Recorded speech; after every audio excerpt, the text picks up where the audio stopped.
बड़ी खबर इस वक्त आ रही है लखनऊ से। परिसंपत्ति बंटवारे को लेकर बैठक खत्म हुई है। सीएम योगी और सीएम धामी के बीच में बैठक हुई है। कई मुद्दों पर सहमति बनी है। थोड़ी देर में सीएम धामी की प्रेस कॉन्फ्रेंस होनी है। दोनों राज्यों के बीच कई मुद्दों पर सहमति बनी है। बड़ी खबर इस वक्त, परिसंपत्ति बंटवारे का मसला पिछले कई सालों से चल रहा है। जब से उत्तराखंड राज्य बना है तब से लगातार कई बैठकें हो चुकी हैं। जो भी मुख्यमंत्री होता है वो उत्तर प्रदेश के मुख्यमंत्री के साथ आके परिसंपत्ति बंटवारे पर बैठक करता है। इससे पहले त्रिवेंद्र सिंह रावत भी परिसंपत्ति के बंटवारे को लेकर योगी आदित्यनाथ से मुलाकात कर बैठक कर चुके थे। और आज यहां पर उत्तराखंड के सीएम पुष्कर धामी अब पहुंचे हैं और कई मुद्दों पर सहमति बनी है। इन परिसंपत्तियों पर विवाद है जो हम आपकी स्क्रीन पर आपको दिखा रहे हैं। ऐसे में यहां पर लखनऊ में अहम बैठक हुई है। परिसंपत्ति विवाद पर उत्तराखंड और उत्तर प्रदेश के मुख्यमंत्री के बीच में बातचीत हुई है। इन परिसंपत्तियों को लेकर विवाद हुआ है और अनामिका बातचीत करने के लिए हमारे साथ सीधे जुड़ी हुई हैं। अनामिका, दोनों के बीच में मुलाकात हुई है, क्या रहा और क्या माना जाए, कितने मसलों पर सहमति बन पाई है?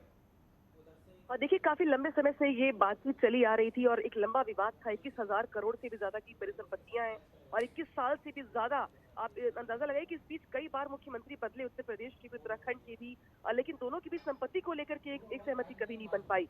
हालांकि इस बार पुष्कर धामी ने जिस तरीके से अपना लखनऊ दौरा तय किया, 3 दिनों का ये दौरा है और आज उनकी मुख्यमंत्री योगी आदित्यनाथ से मुलाकात हुई है। दोनों ही मुख्यमंत्रियों के बीच में काफी पॉजिटिव मुलाकात रही, क्योंकि जो हमारे पास जानकारी आ रही है, बहुत सारे गेस्ट हाउस और बहुत सारे सिंचाई विभाग की जो संपत्तियां उत्तराखंड में थी, जिसको लेकर अगर बहुत सारे होटल्स की बात की जाए या ऐसी चीजें जो बॉर्डर पे थी जिसके इस्तेमाल को लेकर की विवाद बना हुआ था, उसको लेकर पॉइंट वाइज कुछ सहमति बनी हुई है। और अब उत्तराखंड के जो मुख्यमंत्री हैं पुष्कर धामी, वो अपने चीफ सेक्रेटरी के साथ, उत्तराखंड के चीफ सेक्रेटरी के साथ मीटिंग कर रहे हैं और अब इसके बाद वो प्रेस ब्रीफिंग कर ये बताने वाले हैं कि आज जिस तरीके से मुख्यमंत्री आवास पर उनकी बैठक चली है उत्तर प्रदेश के मुख्यमंत्री के साथ साथ यहाँ के अधिकारियों के साथ, उसमें किन किन बिंदुओं पर सहमति बनी है। अनामिका, लेकिन इससे पहले भी हम देख चुके हैं, जो भी उत्तराखंड में मुख्यमंत्री रहता है, चाहे त्रिवेंद्र सिंह रावत रहे हों, चाहे उससे पहले के मुख्यमंत्री रहे हों, वो उत्तर प्रदेश के मुख्यमंत्री के साथ आकर के परिसंपत्तियों के मसले पर बातचीत कर चुके हैं। और पुष्कर धामी इस वक्त बोल रहे हैं, सीधे आपको लेकर चलते हैं। भूमि पर ज्वाइंट सर्वे होगा दोनों राज्यों का, और जो जमीन उत्तर प्रदेश के काम की है, जिसमें से 1700 आवास भी हैं, वो उत्तर प्रदेश को मिल जाएगी और बाकी की उत्तराखंड को हो जाएगी। इसके साथ साथ जो वहाँ पर 2 बैराज आज बड़ी जीर्ण शीर्ण अवस्था में आ गए हैं। पिछले दिनों आपदा के समय में काफ़ी उनमें नुकसान हो गया है। एक भारत नेपाल सीमा पर बनबसा का बैराज है, उसका पुनर्निर्माण उत्तर प्रदेश की सरकार करवाएगी, सिंचाई विभाग करवाएगा। इसी प्रकार से किच्छा का जो बैराज है, उसका निर्माण भी उत्तर प्रदेश सिंचाई विभाग करवाएगा। इसी प्रकार से परिवहन निगम को उत्तर प्रदेश के द्वारा उत्तराखंड परिवहन निगम को जो 205 करोड़ रुपए हैं, उसका भुगतान किया जाएगा। ये बैठक में निर्णय हुआ है। आवास विभाग की जो परिसंपत्तियाँ व देनदारियाँ हैं, वो दोनों राज्यों को बराबर 50-50% के अनुपात में दोनों का बंटवारा हो गया है।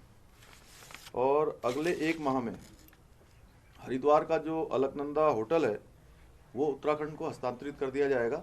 वहाँ पर उस दिन माननीय मुख्यमंत्री योगी आदित्यनाथ जी का भी कार्यक्रम होगा। इसके साथ साथ किच्छा में एक बस स्टैंड की भूमि है, उसको तत्काल उत्तराखंड को हस्तांतरित कर दिया जाएगा। वन विभाग के जो 90 करोड़ रुपए के अवशेष देयक हैं, उनका भी तत्काल भुगतान उत्तर प्रदेश की सरकार द्वारा किया जाएगा। इसके अलावा धौरा, बैगुल, नानक सागर एवं गंग नहर, यहाँ पर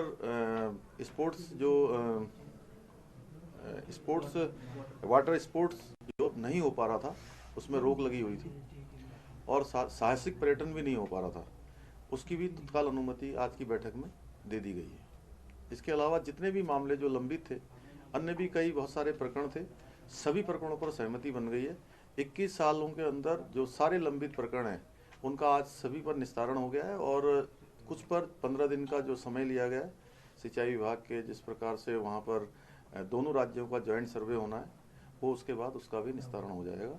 मैं माननीय मुख्यमंत्री जी का और सभी जितने भी लोग इस बैठक में आए थे, उन सभी का धन्यवाद करता हूँ। ये माना जाए कि पूरी जितने भी सीमा विस्तार का जो मामले थे, प्रकरण थे, वो सारे पूरे अब समाप्त हो गए उत्तर प्रदेश उत्तराखंड। हाँ, लगभग सारे मामले निस्तारित हो गए। 4.5 साल सरकार हो गई, क्या लगता है क्या वजह थी जिसकी वजह से इतना डिले हुआ?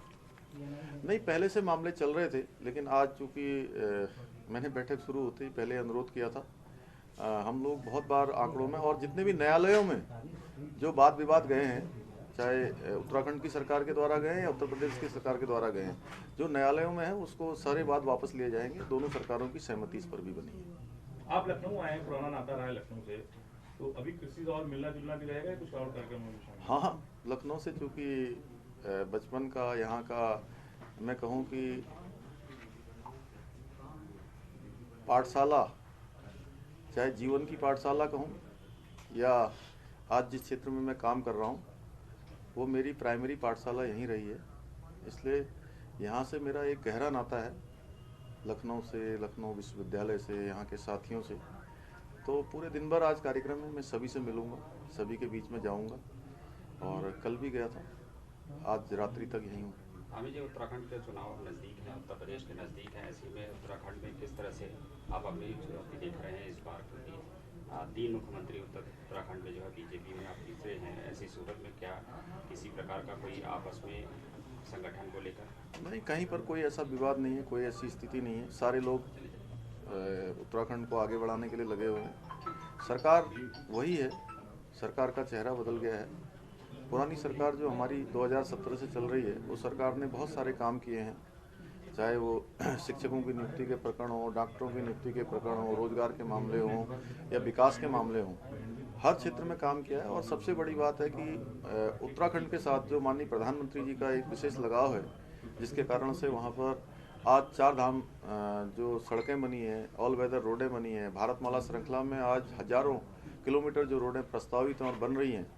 आज जिस प्रकार से रेलवे कनेक्टिविटी हो रही है, कर्णप्रयाग से ऋषिकेश रेल लाइन बन रही है, टनकपुर बागेश्वर रेल लाइन को स्वीकृति मिली है, डोईवाला ऋषिकेश रेल लाइन की स्वीकृति मिली है, देवबंद रुड़की रेल लाइन को स्वीकृति मिल रही है। और रेल के क्षेत्र में हो, चाहे आज हवाई यात्रा के संबंध में हो, हवाई कनेक्टिविटी की बात हो, हर क्षेत्र में बहुत तेज़ी से काम हुआ है। सड़कों के क्षेत्र में तो भूतो न भविष्यति, जो पहले काम हुए हैं, आज उत्तराखंड के लोग, और अभी केदारपुरी का जिस प्रकार से पूरे हिंदुस्तान ने देखा, पूरी दुनिया ने देखा, जिस प्रकार का पुनर्निर्माण हुआ है। आदि गुरु शंकराचार्य जी ने जिस प्रकार से पूरे भारत को, पूरा पश्चिम उत्तर दक्षिण चारों दिशाओं को जोड़ने का काम किया था, आज आदि गुरु शंकराचार्य की वहाँ पर जो समाधि है, उसका पुनर्निर्माण करवा के माननीय प्रधानमंत्री जी ने भी पूरे देश के अंदर एक संदेश उनका भी गया है कि आज आधुनिक भारत को उसी प्रकार से जोड़ने का काम कर रहे हैं। तो उत्तराखंड के साथ उनका लगाव है, उत्तराखंड के लोगों का उनसे लगाव है। तो हमारे लिए चुनौती अब केवल इस बात की है कि अभी चुनाव से पहले, आचार संहिता से पहले, हम वो जो विकास के काम हमारे शुरू हुए हैं, माननीय प्रधानमंत्री जी ने जो शुरू करवाए हैं, राज्य सरकार ने शुरू करवाए हैं, उन सबको धरातल पर पूरी तरह से उतार सकें। सर, आप इसको कितनी बड़ी उपलब्धि मानते हैं, क्योंकि बंटवारे के बाद ये विवाद लगातार जारी था और अब 21 साल बाद इस पर सहमति बनी? नहीं, मैंने कहा कि मैं माननीय मुख्यमंत्री जी का, आदरणीय योगी आदित्यनाथ जी का बहुत धन्यवाद करता हूँ। उन्होंने सहृदयता से और बिल्कुल विवेकपूर्ण तरीके से सभी की बातें सुनकर, और हमारा भी था कि हमारा चूँकि एक छोटे भाई और बड़े भाई का संबंध है और मातृ प्रदेश हमारा उत्तर प्रदेश है। आज मैं अपने सर्टिफिकेट ही दिखाऊं, चाहे वो हाई स्कूल के हों, चाहे इंटर के हों, चाहे वो ग्रेजुएशन के हों, पोस्ट ग्रेजुएशन के हों, LLB के हों, सारे सर्टिफिकेटों में नाम किसका होगा? सब में उत्तर प्रदेश लिखा है।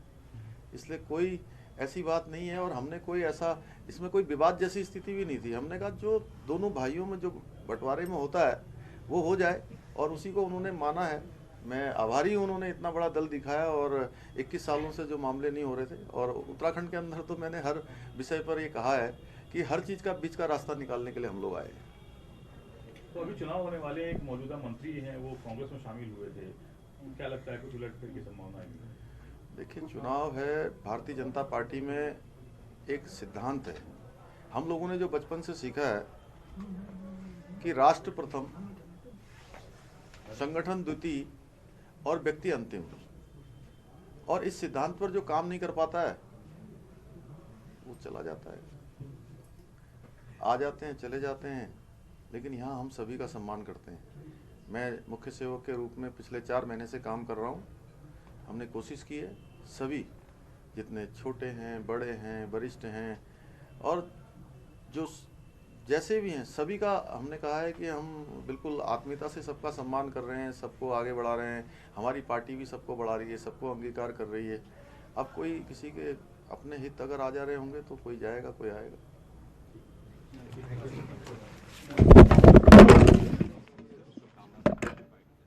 उत्तराखंड के मुख्यमंत्री पुष्कर धामी को आप सुन रहे थे, जो कि यहां पर मीडिया को संबोधित कर रहे थे। उत्तर प्रदेश के मुख्यमंत्री योगी आदित्यनाथ के साथ मुलाकात के बाद यहां पर प्रेस ब्रीफिंग कर रहे थे। वो बता रहे थे कि परिसंपत्तियों के बंटवारे को लेकर के जो भी मसले थे वो सारे मसले सुलझ गए हैं।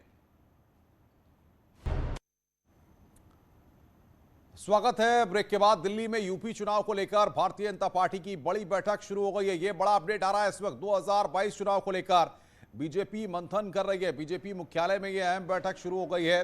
ये बैठक चल रही है इस वक्त। इस बैठक में बीजेपी के अध्यक्ष जेपी नड्डा, यूपी चुनाव प्रभारी धर्मेंद्र प्रधान, यूपी प्रभारी राधा मोहन सिंह, यूपी बीजेपी के अध्यक्ष स्वतंत्र देव सिंह के अलावा पार्टी के राष्ट्रीय संगठन महामंत्री बीएल संतोष और यूपी संगठन महामंत्री सुनील बंसल वहां पर मौजूद हैं। ये बड़ी खबर आ रही है इस वक्त।